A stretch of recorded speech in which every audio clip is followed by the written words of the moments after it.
have some airplane model parts that I need to trace and save as a file on my computer so we can cut it out using the logic trace system to do that.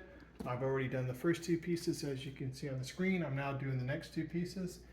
I simply take the pen stylus and trace right around the parts. It is fast, easy, and accurate. I'm doing it as lines and arcs.